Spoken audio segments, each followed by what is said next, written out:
Nanda TV থেকে আজকে প্রচারণা করার জন্য কিছু বিষয় আমি তুলে ধরার চেষ্টা করব।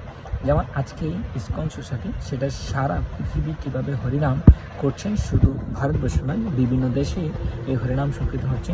এই হরিনাম সংকীর্তনের যে ছোট্ট মূল বিষয় সেটা হচ্ছে চৈতন্য মহাপ্রভুর বাণী। এই বাণীর সারা পৃথিবী কীভাবে প্লাবিত হয়েছেন।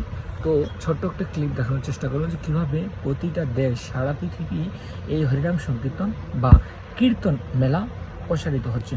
তো এই ছোট ক্লিপের মাধ্যমে আপনারা দেখতে পাচ্ছেন কত সুন্দর এই হরিনাম সংকীর্তন হচ্ছে চৈতন্য মহাপ্রভুর বাণী। তো আমি প্রতি বিষয়ে আমি একটু কথা বলার জন্য বা দেখানোর জন্য চেষ্টা করি। তো আপনারা সাথে থাকলে অবশ্যই সব কিছু দেখতে পারবেন। এখনই সাথে থাকুন, আমি ছোট্ট ক্লিপটা দেখার পরে আপনারা দেখতে পারেন যে কীভাবে চৈতন্য মহাপ্রভু ভগবানের বাণী প্রচার হচ্ছে সারা পৃথিবী। শিল প্রভুপাদ প্রচার করেছেন প্রথম, তারপরে সকল সনাতনী বা ইসকনের ভক্ত প্রচার করছেন। তো দেখুন কীভাবে কীর্তনের ধারা সারা পৃথিবী প্রচার করা হচ্ছে।